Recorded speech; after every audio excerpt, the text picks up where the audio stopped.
Friends, welcome back to cooking to kitchen. இன்றைக்கி நம்ம cooking to கிச்சனில் காலிஃப்ளவர் கிரேவி எப்படி செய்கிறதுன்றதை பார்க்க போகிறோம். இது நம்ம எல்லாருடைய ஃபேவரட் ரெசிபி. வீடியோவை ஃபாலோ பண்ணி அப்படியே செஞ்சு பாருங்கள். பிகினர்ஸ் கூட ரொம்ப ஈஸியாக பண்ண முடியும் இந்த ரெசிபியை.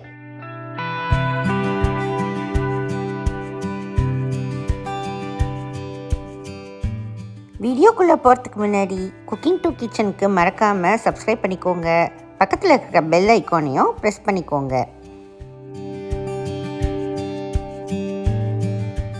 ஃபர்ஸ்ட் இந்த ரெசிபி செய்கிறதுக்கு காலிஃப்ளவரை நம்ம பிளான்ச் பண்ணி எடுத்துக்கலாம். அதாவது ஒரு 200 கிராம் காலிஃப்ளவரை கொதிக்கிற தண்ணியில் ஒரு 2-3 நிமிஷம் வேக வச்சு வடிகட்டி ஒரு சைடில் வச்சுடுங்க. அடுத்து நம்ம வேக வச்ச காலிஃப்ளவரை வறுத்து எடுத்துக்கலாம். அதுக்கு ஒரு பேனில் 2 டீஸ்பூன் எண்ணெய் சேர்த்துக்கோங்க. ஒரு டீஸ்பூன் மிளகாய்த்தூளும் 1/4 டீஸ்பூன் மஞ்சத்தூளும் சேர்த்துக்கோங்க. இந்த மசாலா பவுடர்ஸை எண்ணெயில் லேசாக வறுத்து எடுத்துக்கோங்க.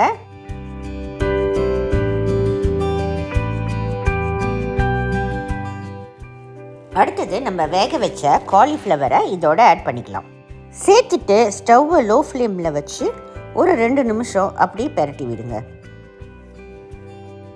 இந்த காலிஃப்ளவருக்கு தேவையான அளவு உப்பு சேர்த்துக்கோங்க. ஒரு 1/2 டீஸ்பூன் அளவுக்கு உப்பு சேர்த்துருக்கேன். உப்பு சேர்த்துட்டு நல்லா மிக்ஸ் பண்ணி விட்டுக்கோங்க. இப்போ ஒரு 2 நிமிஷம் ஆகியிருக்கு. மசாலா நல்லா கோட்டாயிருக்கு. இப்போ நம்ம ஸ்டவ்வை ஆஃப் பண்ணிவிட்டு எண்ணெயிலேருந்து வெளியே எடுத்து ஒரு பிளேட்டுக்கு மாற்றி வச்சுருங்க. பேனில் ஒரு 2 டீஸ்பூன் எண்ணெய் சேர்த்துக்கோங்க. எண்ணெய் நல்லா சூடானதும் 2 மீடியம் சைஸ் வெங்காயத்தை கொஞ்சம் பெருசாக கட் பண்ணி சேர்த்துக்கோங்க. கூடவே ஒரு 6 முந்திரி பருப்பையும் சேர்த்து வதக்கிக்கோங்க. கொஞ்சம் உப்பு சேர்த்து வதக்கிக்கோங்க. உப்பு சேர்த்து வதக்கிறதுனால இந்த வெங்காயம் சீக்கிரம் வதங்கிடும். இப்போ பாருங்கள், வெங்காயத்தோட கலர் நல்லா சேஞ்ச் ஆகிருக்கு. இப்போ இதை ஒரு மிக்சர் ஜாருக்கு மாற்றிக்கலாம்.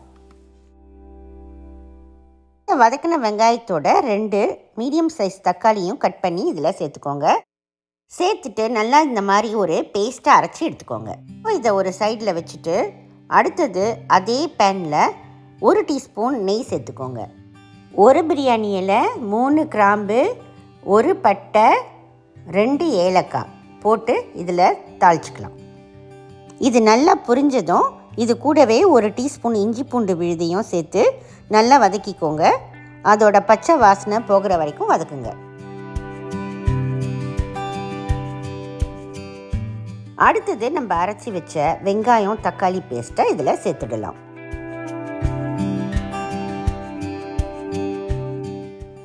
ஒரு 2-3 நிமிஷம் நல்லா வதக்கிக்கோங்க. நல்லா வதங்கின பிறகு நம்ம மசாலா பவுடர்ஸை சேர்த்துடலாம். 2 டீஸ்பூன் மல்லித்தூள், 1/2 டீஸ்பூன் மிளகாய்த்தூள். உங்கள் கார டேஸ்ட்டுக்கு ஏற்ற மாதிரி நீங்கள் மிளகாய்த்தூளை அட்ஜஸ்ட் பண்ணிக்கோங்க. 1/4 டீஸ்பூன் மஞ்சத்தூள், 1 டீஸ்பூன் பிரியாணி மசாலா பவுடர், கடைசியாக 1/2 டீஸ்பூன் கரம் மசாலா பவுடர் சேர்த்துட்டு நல்லா மிக்ஸ் பண்ணிக்கோங்க. இந்த மசாலாவோட பச்சை வாடை போகிற வரைக்கும், எண்ணெய் நல்லா பிரிஞ்சு வர வரைக்கும் வதக்கி எடுத்துக்கலாம். மீடியம் ஃப்ளேம்லே வச்சு இதை ஃப்ரை பண்ணிக்கோங்க. இப்போ பாருங்கள், எண்ணெய் நல்லா பிரிஞ்சு வந்திருக்கு. கிரேவியோட கலரும் மாறுது. இந்த ஸ்டேஜில் ஸ்டவ்வை ஸ்லோ ஃப்ளேமில் வச்சுட்டு 2 கப் தண்ணி சேர்த்து இதை கொதிக்க விடலாம். இந்த கிரேவியோட கன்சிஸ்டன்சியை பொறுத்து தண்ணி ஊற்றிக்கோங்க. நீங்கள் சைட் டிஷ்ஷாக சாப்பிட்றீங்கன்னா இதை கொஞ்சமாக தண்ணி ஊற்றுங்க. இல்லை சாஸாக தொட்டு சாப்பிட்ணுன்னாக்கா கொஞ்சம் அதிகமாக தண்ணி ஊற்றிக்கோங்க. நல்லா இதை கிண்டி விட்டுட்டு கொதிக்க விடலாம். கொதிக்கும்போது நம்ம வறுத்து வச்ச காலிஃப்ளவரை அதில் சேர்த்துக்கலாம். இப்போ இது நல்லா கொதிக்க ஆரம்பிக்குது. நம்ம வறுத்து வச்ச காலிஃப்ளவரை இப்போ உள்ளே சேர்த்துடலாம்.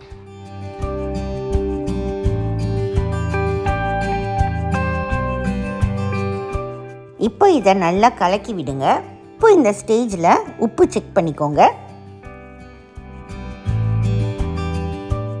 மூடி வச்சு இப்போ இதை வேக விடுங்க. எண்ணெய் பிரிஞ்சு வர வரைக்கும் இது வேகணும்.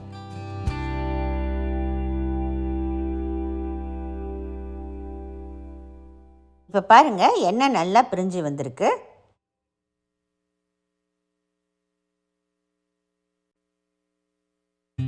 கொஞ்சம் கசூரி மேத்தியை இதில் தூவி விடுங்க.